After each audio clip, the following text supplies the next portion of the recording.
Bom dia, alunos do terceiro EJA. Hoje faremos então a correção da semana 3 e faremos o resumo da semana passada. Então vamos anotar e vamos estudar para que então tenhamos o conhecimento.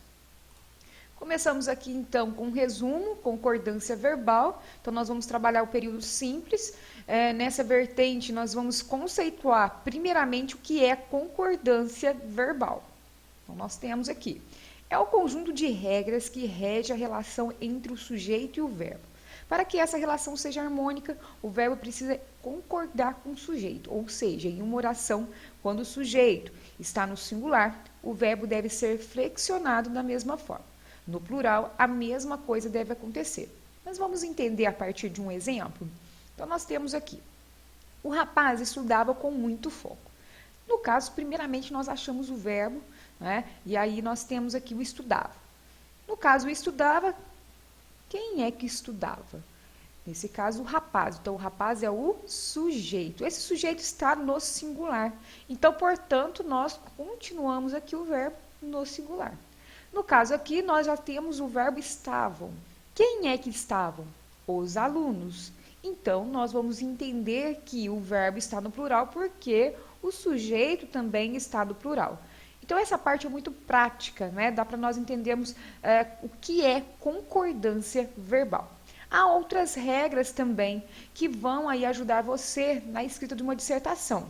Então, eu vou estar direcionando para que vocês anotem aí essas questões. Então, aqui nós temos uma regra geral, que é aquela que nós fomos lendo, não é? Lá em cima, e é essa regra geral que você vai anotar no seu caderno como regra 1. Então, a regra 1, o verbo concorda com o núcleo do sujeito em número e pessoa. Então, o que seria isso? Nós vamos entender aqui que o verbo é sairemos. Quem? No caso, nós. Então, nós está no plural, então, portanto, o verbo também vai seguir, né, essa ideia no plural. Então, essa é a regra geral, já expliquei lá em cima, acredito que você tenha entendido. Então, nós vamos ter agora, né, outras regras. Essa é a regra 2, né, que está marcado 1, mas nós colocamos a regra geral como 1. Então, o sujeito é um coletivo. Lembra quando você estudou, não é, o coletivo? Que é o conjunto, não é, de coisas, conjunto de pessoas. No caso aqui, nós temos a banca avaliou a redação.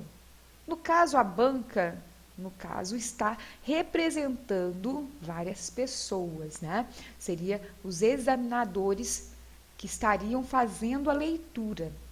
Então, nesse caso aqui, nós vamos colocar no singular, tá? A mesma coisa acontece com a multidão. Multidão está referindo-se a pessoas. Então, a mesma coisa, nós vamos continuar no singular. Nós temos outras regras aqui, tá, que você vai anotar, que no caso é essa daqui você vai colocar como número 3. Número 3. No caso, coletivos partitivos. Então, metade, a maior parte, a maioria. Então, como que nós vamos entender isso daqui? A maioria dos alunos foi à excursão. No caso, quem foi à excursão? A maioria dos alunos. Mas aí nós vamos entender que quando nós tivermos essa palavra, nós vamos concordar com ela e não com alunos. No caso aqui, não é?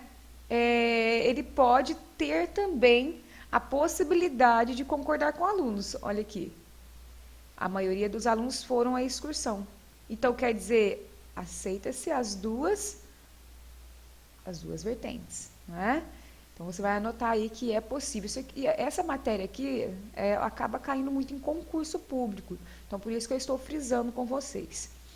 No caso aqui, tem outras regras também pertinentes aqui, que nós vamos estar anotando. Essa daqui, tá? Essa daqui também cai muito em concurso público, que é a relação com esse país, né, que é os Estados Unidos. Então, nós vamos fazer a leitura. Se o sujeito não vier precedido de artigo, o verbo ficará no singular. Caso venha antecipado de artigo, o verbo concordará com o artigo. Como assim? Se eu falo, os Estados Unidos são a maior potência mundial, né, estou lendo essa segunda aqui, nós vamos entender que o verbo vai para o plural porque está concordando com o artigo os. Então, o certo é falar os Estados Unidos são a maior parte, ou maior potência mundial. Agora, se eu não tenho os, nós vamos ter no singular. Então, os Estados Unidos é uma nação poderosa. Olha que você vê, né? É uma coisa interessante aí para você estar vendo, tá? No caso aqui, nós temos também a situação de Minas Gerais. Então, Minas Gerais possui grandes fazendas. No caso, concordando aqui, e no caso nós não temos o artigo A, né? No caso, as Minas Gerais, no caso se fosse para ser sim, as Minas Gerais possuem grandes fazendas, tá? Então é nessa vertente aqui que nós vamos finalizando, tá? Essa questão da concordância verbal. Então, nessa continuidade, nós faremos então a correção da semana 3. Aqui também está o link do resumo do PowerPoint que eu estava lendo, então você pode estar acessando. E vamos na leitura.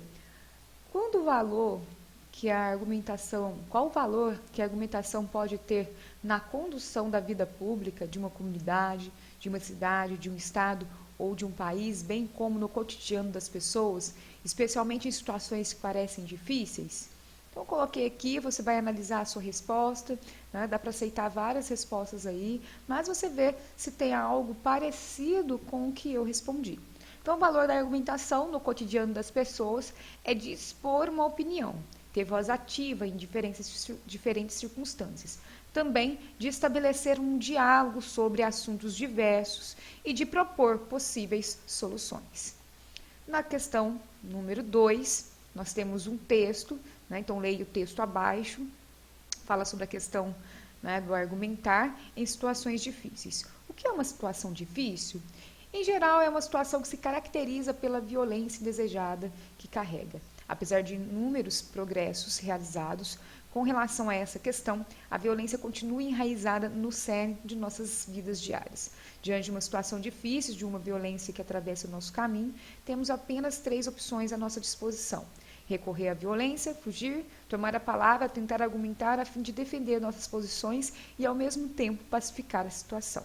Explique o que quer dizer tomar a palavra com o objetivo de pacificar uma situação. Então, eu coloquei aqui. Ao tomar a palavra, expomos um ponto de vista e tentamos acalmar as situações. Nesse sentido, também ouvimos a opinião do outro e tentamos chegar em um consenso. Atividade 4. Na notícia sobre a briga de trânsito em Fortaleza, o motorista reconhece seu erro, mas pede que o entendam, reconheçam o contexto adverso em que se via e não o julgamento e não o julguem nem o crucifiquem. Nesse sentido, qual argumento foi usado pelo motorista? O argumento utilizado foi: é preciso denunciar para que a nossa sociedade aprenda a discutir de forma civilizada essas questões. Agredir gratuitamente uma pessoa na rua nunca pode se tornar algo banal.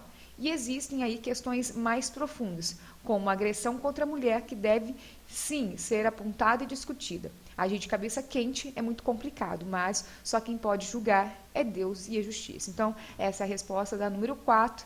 Daí nós finalizamos aqui a nossa correção. Nós vamos aqui, então, com as orientações da semana 4. Então, você vai fazer o resumo a partir daquela parte que eu expliquei. E aí, nós temos na página 9 a atividade da charge. Então, nós temos assim: não, meu filho, você não foi baixado pela internet, você nasceu. Então, aqui, né, é uma ideia que provoca riso, e aí vai falar da tecnologia. Então, na questão, você vai responder. A resposta da mãe à criança pressupõe a pergunta que foi feita. Qual seria essa pergunta? Né? Aí você vai criar a pergunta. Letra B. Esse tipo de pergunta é própria de crianças? Justifique sua resposta. Né? Para quem aí tem uma vivência, né, consegue responder certinho essa questão. O que teria motivado a criança a fazer a pergunta? Né? Será que é porque a mãe fica muito na internet? O que será? Né? Depois a questão 4. Uma charge critica problemas sociais por meio do humor. O que está sendo criticado na charge mostrada? É sobre a tecnologia, pensa aí. O que provoca humor nessa charge? Muito prático também, né? Destaque elementos linguísticos e visuais responsáveis pelo efeito humorístico no texto. Aqui você pode utilizar a palavra, né? Você pode pegar uma palavra que teve esse sentido, né, humorístico, certo? Você acha que o chargista conseguiu defender a sua ideia sobre os efeitos da tecnologia moderna na atualidade? Sim, não, ou não, no caso você vai justificar, certo? Então, muito prática, essa aqui você pode fazer uma questão maior, tá? Justificar, colocar certinho aí, treinar aí a redação. No caso, eu estou aqui passando uma atividade complementar para vocês.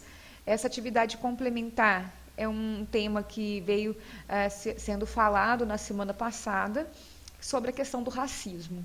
Então, redação com o tema Persistência do racismo no Brasil no século XXI.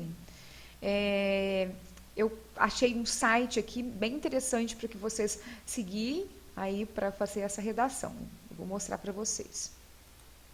Então, nesse link, né, você acaba entrando aqui, ele fala sobre a questão, né, da redação, fala o que é racismo, né, fala como que você deve iniciar seu texto, né, introdução, fala o que você tem que colocar no desenvolvimento e o que você deve fazer na conclusão.